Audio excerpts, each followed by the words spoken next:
Good day mga boss, matapos nga ang pagkatalo ng San Miguel Beermen sa tropang Giga, agad-agad pinalitan na nga po ng San Miguel Beermen ang kanilang import na si Marcos Lee ng isang big time 7-footer na import. Opo, ito po yun si Justin Patton.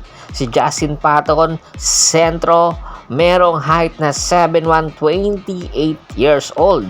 At alam nyo ba, 2017 first round 16th overall pick ng NBA na kung saan nakuha nga po ng Chicago Bulls. Pagkatapos po ay na-trade po sa Minnesota Timberwolves ng isang taon, din inilagay sa G League, kinuha po ng Philadelphia 76ers, inigay uli sa G League at kinuha po ng Oklahoma City Thunder at inilagay din po sa G League. At pagkatapos ng 2 taon, kinuha po ng Houston Rockets at inilagay din po sa G League at doon naglaro na rin sa Europa ng ilang beses at nakapaglaro na rin sa China at Taiwan. At sa pagkatapos ng kanyang Asian stint, nagbalik po ng Europa at nagbalik din po ng China.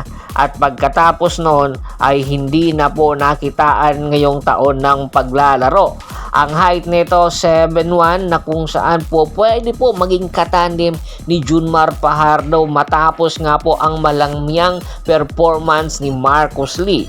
Inaasahan na babandera po ng San Miguel Beermen sa susunod nilang laban si Justin Patton at itatandem nga po kay Junmar Fajardo. Dahil hindi nga po na umobra itong si Marcos Lee, inaasahan po ng San Miguel Beermen talagang yung tandem ni Patton at ni Fajardo ay talagang aangat po at aangat mismo ang San Miguel Beermen dahil nang nagtapat ang tropang Giga at ang San Miguel Beermen, parang totoy si Junmar Fajardo sa harapan ni Bolbol. Kaya itong si Patton ang gusto nilang kunin para pang tapat kay Bolbol. Kasi dalawa po silang mga 7-footer na pawang mga NBA caliber. Kaya ito yung mga performance na gustong makita ng mga fans. Lipat naman po tayo sa Converge Fabricers.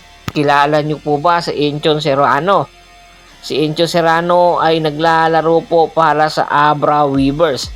Huli pong nakapaglaro ito sa PBA sa kupunan po ng Phoenix Fuel Masters. Ibig sabihin lang po nito ay doon pa rin po ang kanyang right sa Phoenix Fuel Masters sa nakaraang 2023. Dahil nga po sa pagkatalo ng Phoenix rather ng Converge Fabricers sa Barangay Ginebra, San Miguel, 1-4 na po ang kanilang kartada at inaasahan na maghahanap talaga si Coach Delta Pineda ng malaliman bench. Dahil na rin mayroong mga injury yung kanyang mga point guard na katulad ni GDL at syempre itong kanyang guard na si Calvin Abueva naghahanap ng energy guy ngayon itong si Coach Delta Pineda. At ayon sa report, kinakausap daw ng Converge Fabricers ang Phoenix Fuel Masters para sa serbisyo nitong si Encho Serrano na kung saan ay nakitaan ng 2 kampyonato sa MPBL sa ilalim ng Pampanga Lanterns. Alam na alam po ni Coach Delta Pineda gamitin itong batang to dahil dito po siya po ang nag-alaga neto noong hindi pa po ito nasa pro. At ayon nga sa mga report, ang Phoenix makakatanggap po ng future picks para maging kapalit nitong si Encho Serrano na kung saan inoperan pala itong si Encho Serrano ng Phoenix pero tinanggihan dahil sa baba ng offer at sa halip lumipat po ng MPBL na kung saan mas mataas at doble pa ang kanyang offer dahilan para doon itong namalagi. Dahil nga sa pangangailangan ng Phoenix rather ng Converge Fabricers kay Encho Serrano, hindi matatanggihan ni Encho Serrano itong si Governor Delta Pineda dahil alam niya na ama-amahan niya itong si Delta Pineda at alam ni Delta Pineda na gamitin ang kanyang kakayahan. Kaya inaasahan sa susunod na laban ng Converge Fabricers i-activate kung sakaling pumayag nga itong Phoenix Fuel Masters at i-activate din ng Converge Fiber Xers ang kanilang bagong import. Nakita po natin na hindi na po masaya itong si Kyler Kelly at nakita rin natin nalalamya-lamya na talaga siya. Alam na niya na napapalitan na siya dahil dumating na po sa bansa ang kanyang kapalit na si Adama Sanogo. Tingin nyo ba? Etong si Enzo Serrano, tatagal din ito sa PBA sa ilalim ng Converge Fiber Xers?